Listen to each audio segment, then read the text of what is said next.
বিসমিল্লাহির রহমানির রহিম। আসসালামু আলাইকুম। ইসলামী প্রজাতন্ত্র ইরানের বিশ্ব কার্যক্রমের বাংলা অনুষ্ঠানে আপনাদের স্বাগত জানাচ্ছি। এখন শুনবেন সূরা বাকারার 284 ও 285 নম্বর আয়াতের তিলাওয়াত ও তরজমা। আউযু বিল্লাহি মিনাশ শাইতানির রাজীম। বিসমিল্লাহির রহমানির রহিম।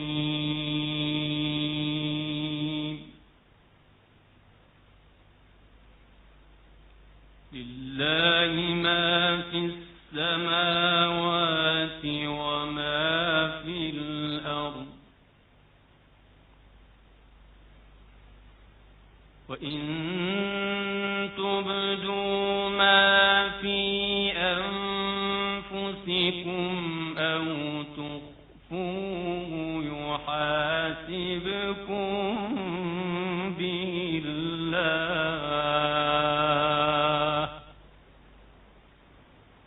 ফায়াগফিরু লিমান ইয়াশা'উ ওয়া ইউ'আযযিবু মান ইয়াশা',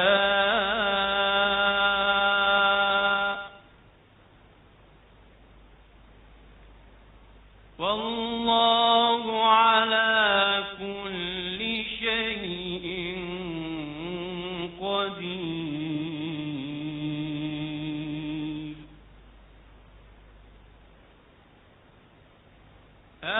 আমানার রাসূলু বিমা উনজিলা ইলাইহি মির রাব্বিহি ওয়াল মুমিনুন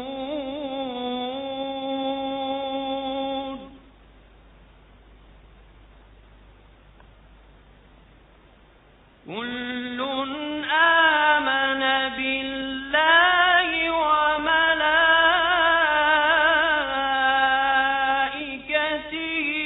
ওয়া কুতুবিহি ওয়া রুসুলিহি কুল্লুন আমানা বিল্লাহি ওয়া মালাইকাতিহি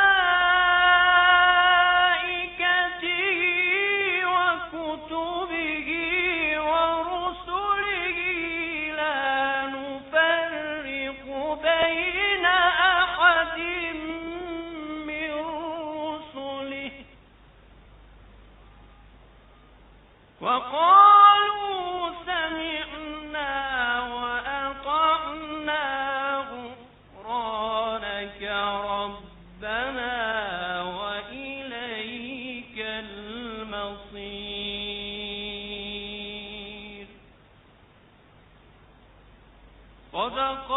সাদাকাল্লাহুল আলিয়্যুল আযীম। বিসমিল্লাহির রহমানির রহিম। যা কিছু আকাশমণ্ডলীতে রয়েছে আর যা কিছু পৃথিবীতে আছে সবই আল্লাহর। তোমরা তোমাদের মনের কথা প্রকাশ করো বা নাই করো, আল্লাহ তোমাদের কাছ থেকে তার হিসাব নেবেন।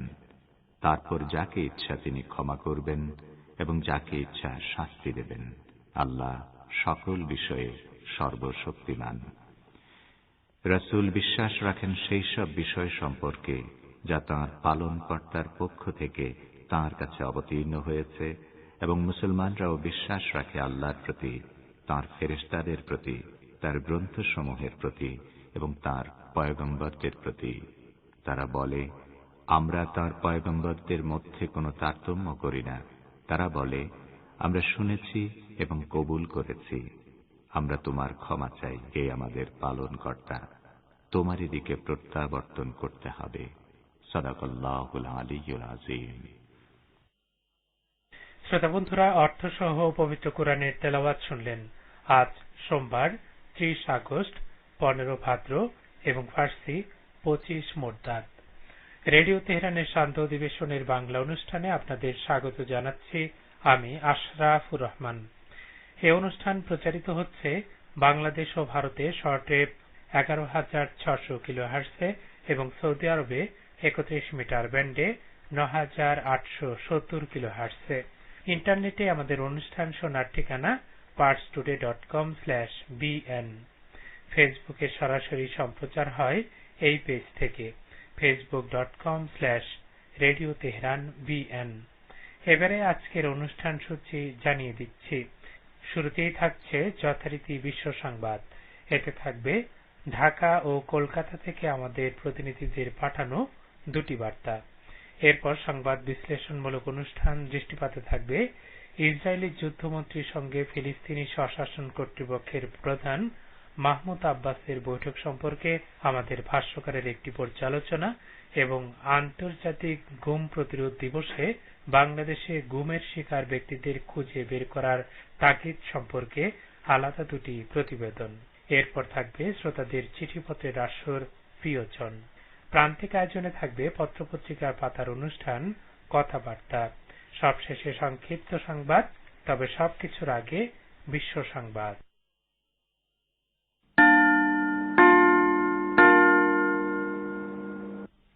রেডিও তেহরান থেকে শুরু হচ্ছে বিশ্ব সংবাদ।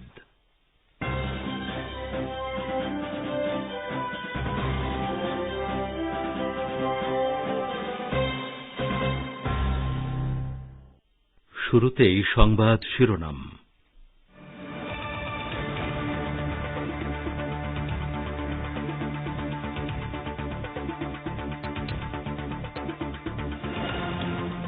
ইরানের বাণিজ্য পরিচালনার বৈধ অধিকার কেউ নস্যাৎ করতে পারে না, লেবাননে তেল পাঠানো প্রসঙ্গে তেহরান। মার্কিন ড্রোন হামলায় আফগানিস্তানের এক পরিবারের 9 সদস্য নিহত, তালেবান বলছে এটি আমেরিকার বেআইনি হত্যাকাণ্ড।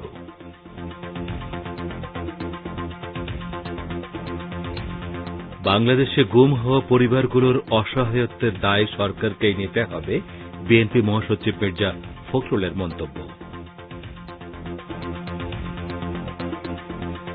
এবং দল ছাড়লেন ভারতের পশ্চিমবঙ্গের বিষ্ণুপুরের বিজেপি বিধায়ক তন্ময় ঘোষ, যোগ দিয়েছেন তৃণমূল কংগ্রেসে।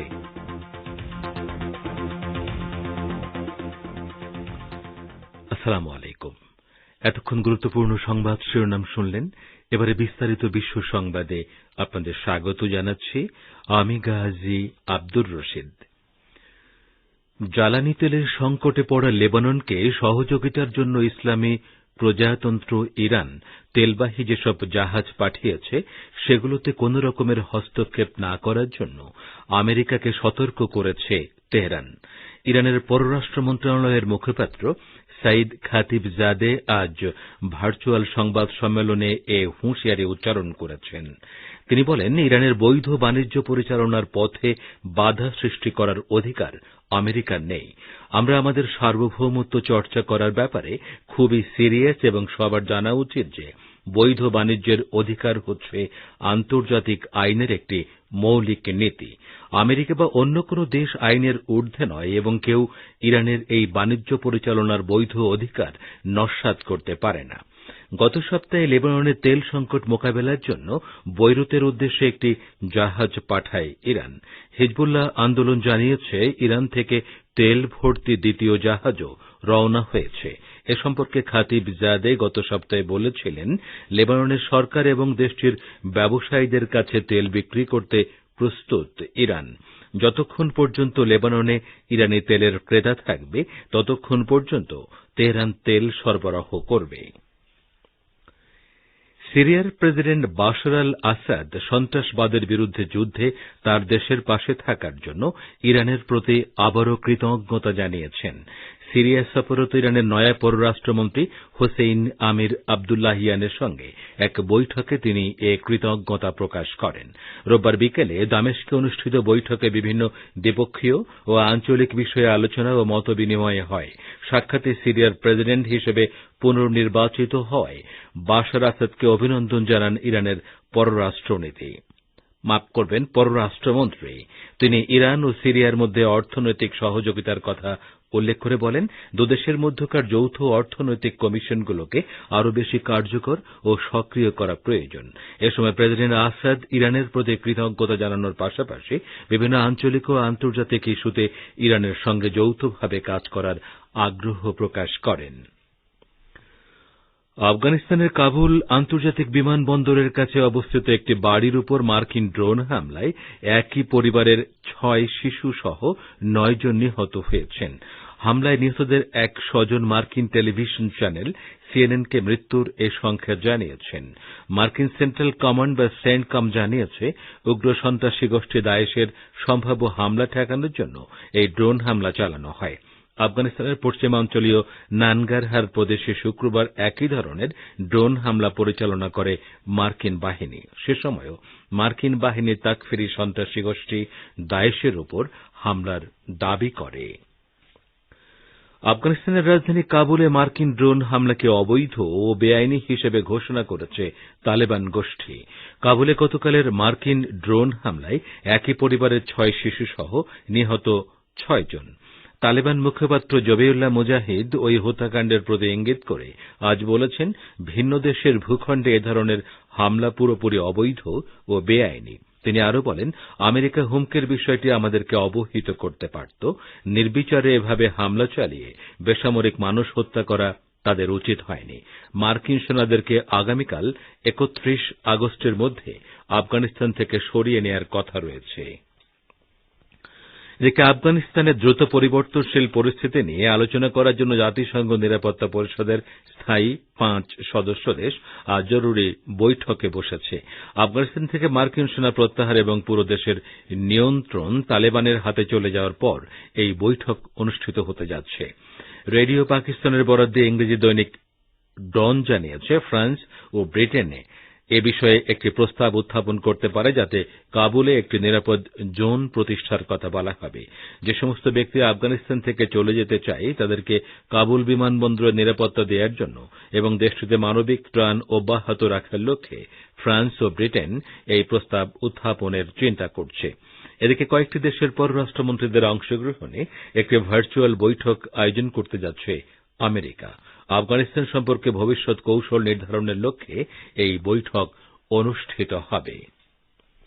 আপনারা বিশ্ব সংবাদ শুনছেন রেডিও তেহরান থেকে, আর প্রচারিত হচ্ছে বাংলাদেশ ও ভারতে শর্টওয়েভ ২৫ মিটার ব্যান্ডে এবং সৌদি আরবে ৩১ মিটার ব্যান্ডে, এছাড়া বিশ্বজুড়ে ইন্টারনেট ও স্যাটেলাইটে। বাংলাদেশে গুম হওয়া ব্যক্তিদের পরিবারগুলোর অসহায়ত্বের দায় সরকারকে নিতে হবে বলে মন্তব্য করেছেন বিএনপি মহাসচিব মির্জা ফখরুল ইসলাম আলমগীর। এ সম্পর্কে আরো জানাচ্ছেন ঢাকা থেকে আমাদের বিশেষ প্রতিনিধি। বাংলাদেশে গুম হওয়া ব্যক্তিদের পরিবারগুলোর অসহায়ত্বের দায় সরকারকেই নিতে হবে বলে মন্তব্য করেছেন বিএনপি মহাসচিব মির্জা ফখরুল ইসলাম আলমগীর। আজ আন্তর্জাতিক গুম বিরোধী দিবস উপলক্ষে জাতীয় প্রেস ক্লাবের সামনে আয়োজিত এক মানববন্ধন কর্মসূচিতে অংশ নিয়ে মির্জা ফখরুল এই দাবি জানান। মানববন্ধনে গুম হওয়া ব্যক্তিদের পরিবারের সদস্যরা নানা ফেস্টুন হাতে নিয়ে অংশ নেন। এ সময় বিএনপি মহাসচিব বলেন, আমাদের সাবেক সাংগঠনিক সম্পাদক ইলিয়াস আলী, ঢাকার কমিশনার চৌধুরী আলম সহ ৫ শতাধিক নেতা কর্মী গুম হয়ে গেছেন। মির্জা ফখরুল বলেন, সরকার দাবি করছে এখানে গুম বলে নাকি কিছু নেই, তাহলে এতগুলো মানুষ গেল কোথায়? দায়িত্ব তো আপনাদের, তাদের খুঁজে বের করেন, তাদের পরিবারের কাছে একে একে ফেরত দিন। এর দায় দায়িত্ব অবশ্যই আপনাদের নিতে হবে, অন্যথায় জনগণের আদালতে আপনাদের বিচার করা হবে। মির্জা ফখরুল বলেন, এমন দেশ এমন রাষ্ট্র আমরা বানালাম যেখানে আমাদের সন্তানেরা নিখোঁজ হয়ে যাবে, তাদের হদিস কেউ খুঁজে পাবে না এবং সেটা আইন শৃঙ্খলা বাহিনীর লোকেরা তাদেরকে তুলে নিয়ে যাবে, সরকার তার কোনো জবাব দেবে না। আমরা তো আমাদের চোখের পানি রাখতে পারি না। তিনি বলেন, আমরা অবশ্যই আমাদের এই মানুষগুলোকে ফিরে পেতে চাই, তাদের পরিবারের কাছে যেন তারা ফিরে যেতে পারে। মির্জা ফখরুল আরো বলেন, এই ফ্যাসিস্ট আওয়ামী লীগের সরকার আজকে শুধু ক্ষমতায় টিকে থাকার জন্য বেআইনিভাবে অবৈধভাবে গোটা জাতিকে ধ্বংস করে দিচ্ছে, আমাদের সংবিধানকে ধ্বংস করেছে, গণতান্ত্রিক অধিকারগুলো ধ্বংসের দিকে ঠেলে দিয়েছে। Abdur Rahman Khan, radio Tehran, Dhaka. বলছিলেন ঢাকা থেকে আমাদের সংবাদদাতা। এখন থেকে ইচ্ছা করলেই গ্রামে নিজের জমিতে নতুন করে ঘর বাড়ি নির্মাণ করা যাবে না, এজন্য স্থানীয় ইউনিয়ন পরিষদকে জানাতে হবে। গ্রামে অপরিকল্পিতভাবে অবকাঠামো নির্মাণ ঠেকাতে ইউনিয়ন পর্যায়ে মাস্টার প্ল্যান প্রণয়নের উদ্যোগ নিয়েছে সরকার। এই মাস্টার প্ল্যান তৈরি না হওয়া পর্যন্ত নতুন করে বাড়িঘর ও ধর্মীয় স্থাপনা তৈরি করতে ইউনিয়ন পরিষদকে অবহিত করার নির্দেশনা দেওয়া হয়েছে। সম্প্রতি এ নির্দেশনা দিয়ে সব জেলা প্রশাসককে চিঠি দিয়েছে স্থানীয় সরকার বিভাগ। শহরের মতো গ্রামকেও পরিকল্পিতভাবে গড়ে তুলতে এ সিদ্ধান্ত হয়েছে বলে জানিয়েছেন স্থানীয় সরকার, পল্লী উন্নয়ন ও সমবায় মন্ত্রী মোহাম্মদ তাজুল ইসলাম। ভারতের পশ্চিমবঙ্গের বিজেপি বিধায়ক তন্ময় ঘোষ দল ছেড়ে তৃণমূলে যোগ দিয়েছেন। এ সম্পর্কে আরো জানাচ্ছেন কলকাতা থেকে আমাদের প্রতিনিধি। ভারতের পশ্চিমবঙ্গে বিষ্ণুপুরের বিজেপি বিধায়ক তন্ময় ঘোষ গেরুয়া শিবির ছেড়ে তৃণমূলে যোগ দিয়েছেন। আজ সোমবার রাজ্যের শিক্ষামন্ত্রী ও তৃণমূলের রাজ্য কমিটির সদস্য ব্রাত্য বসু তার হাতে তৃণমূলের পতাকা তুলে দেন।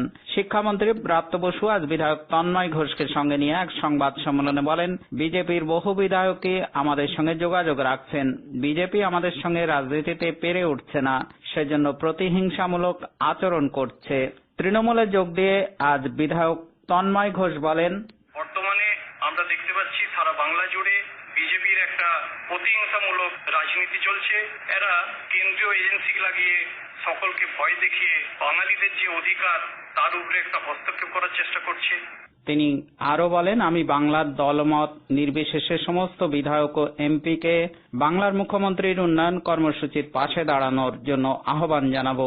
দলমত নির্বিশেষে মমতা বন্দ্যোপাধ্যায়ের হাত শক্ত করুন।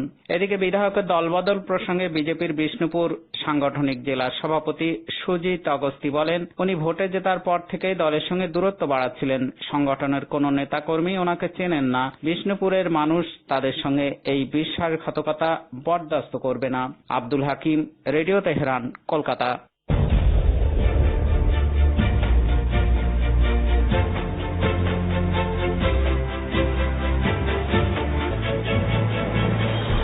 রেডিও তেহরান, খবরের সঙ্গে 24 ঘন্টা। ভিজিট করুন আমাদের ওয়েবপেজ firsttoday.com/bn।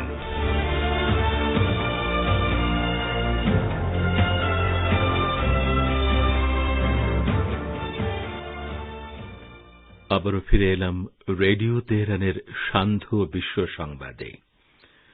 তালেবানকে স্বীকৃতি না দিলে 11 সেপ্টেম্বরের ঘটনার পুনরাবৃত্তি হতে পারে বলে নিজের কথিত বক্তব্যকে অস্বীকার করেছেন পাকিস্তানের জাতীয় নিরাপত্তা উপদেষ্টা মুইদ ইউসুফ। তিনি বলেছেন, ব্রিটিশ পত্রিকা টাইমস ইসলামাবাদের অবস্থান সম্পর্কে সম্পূর্ণ ভুল তথ্য উপস্থাপন করেছে।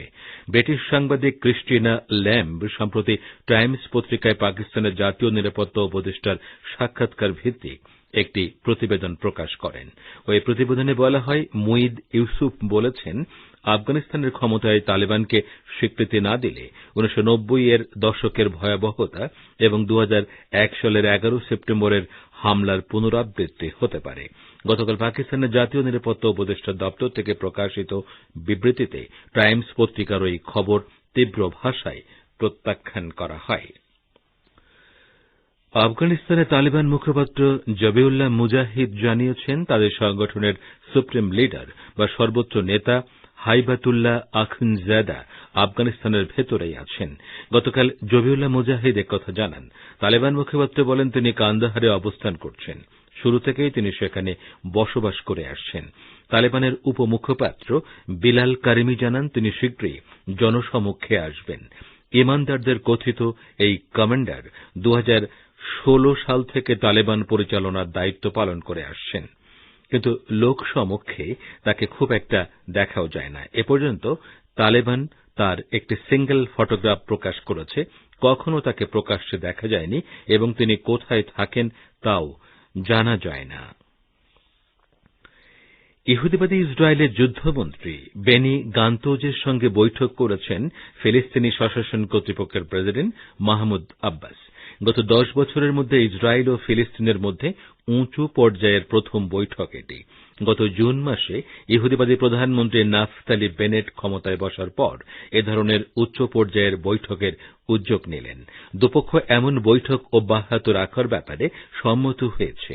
বৈঠকের জন্য বেনি গান্তোজ রোববার রাতে পশ্চিম তীরের রামাল্লা শহরে যান।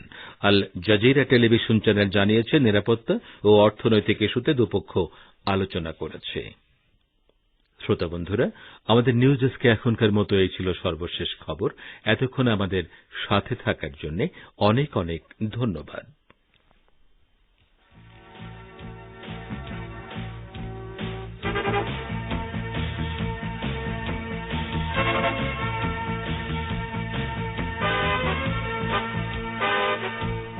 সংবাদ শুনলেন রেডিও তেহরান থেকে। শ্রোতা বন্ধুরা, এবারে আমন্ত্রণ জানাচ্ছি সংবাদ ভাষ্যের অনুষ্ঠান দৃষ্টিপাতে। ফিলিস্তিনি স্বশাসন কর্তৃপক্ষের প্রধান মাহমুদ আব্বাস গতকাল দখলদার ইসরায়েলের যুদ্ধমন্ত্রী বেনি গান্তোজের সঙ্গে বৈঠক করায় এর তীব্র নিন্দা জানিয়েছে ফিলিস্তিনের হামাস ও ইসলামী জিহাদ। এ সম্পর্কে আজকে দৃষ্টিপাতের প্রথমেই শুনুন আমাদের ভাষ্যকারের একটি পর্যালোচনা। পড়ে শোনাচ্ছেন আশরাফুর রহমান। ফিলিস্তিন স্বশাসন কর্তৃপক্ষের প্রধান মাহমুদ আব্বাস দখলদার ইসরায়েলের যুদ্ধমন্ত্রী বেনি গান্তোজের সঙ্গে বৈঠক করেছেন। দখলদার ইসরায়েলের অস্তিত্ব মেনে নিয়েই একটি স্বাধীন ফিলিস্তিনি রাষ্ট্র গড়ে তোলার নীতির আলোকে আপোষ চুক্তিতে স্বাক্ষর করে ধোঁকা খাওয়া ফিলিস্তিনি কর্তৃপক্ষ ফিলিস্তিনের প্রায় সবকিছু হারিয়েছে। তাই ইসরায়েলের সঙ্গে আলোচনা অর্থহীন। তা সত্ত্বেও মাহমুদ আব্বাস এমন এক সময় ইসরায়েলের যুদ্ধমন্ত্রীর সঙ্গে বৈঠকে বসলেন যখন গোটা ফিলিস্তিনে ইসরায়েলি অপরাধযোগ্য তীব্রতর হয়েছে।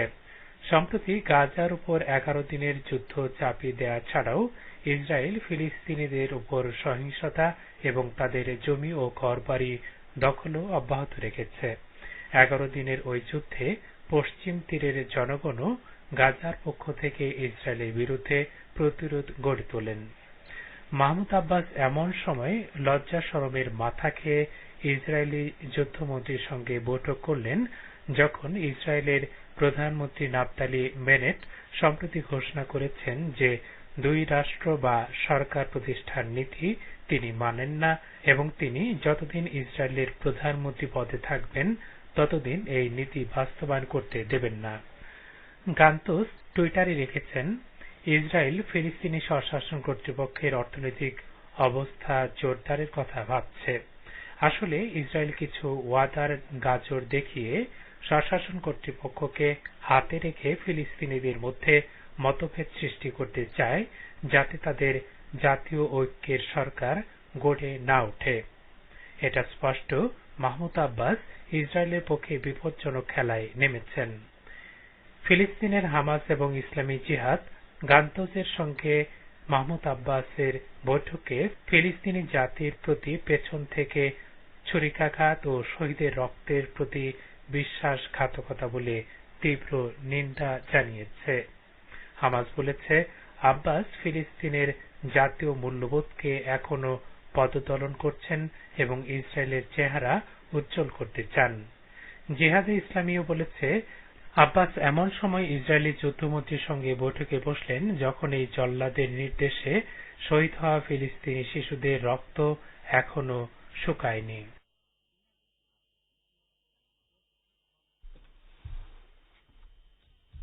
এবারে দৃষ্টি দেব বাংলাদেশের দিকে। বাংলাদেশে গুম হওয়া মানুষদের জন্য তাদের সন্তান, ভাই এবং স্বজনের কান্নায় ভারী হয়ে ওঠে জাতীয় প্রেস ক্লাব চত্বর আজ। এ সম্পর্কে এবারে শুনুন ঢাকা থেকে আমাদের বিশেষ প্রতিনিধির পাঠানো প্রতিবেদন। বাংলাদেশে গুম আর বিচার বহির্ভূত হত্যার শিকার নাগরিকদের খোঁজ এবং বিচারের দাবিতে তাদের স্বজনেরা বুক ভরা বেদনা, অশ্রুসিক্ত চোখ আর কান্নায় ভেঙে পড়া কণ্ঠে আজ ভারী করে তুলেছে জাতীয় প্রেস ক্লাবের মিলনায়তন। আজ 30 আগস্ট আন্তর্জাতিক গুম প্রতিরোধ দিবস উপলক্ষে মায়ের ডাক নামক একটি সংগঠনের উদ্যোগে আয়োজিত সম্মেলনে প্রিয় সন্তান, পিতা আর ভাইয়ের গুম এবং হত্যার প্রতিবাদে সোচ্চার হয়েছেন তাদের স্বজনেরা।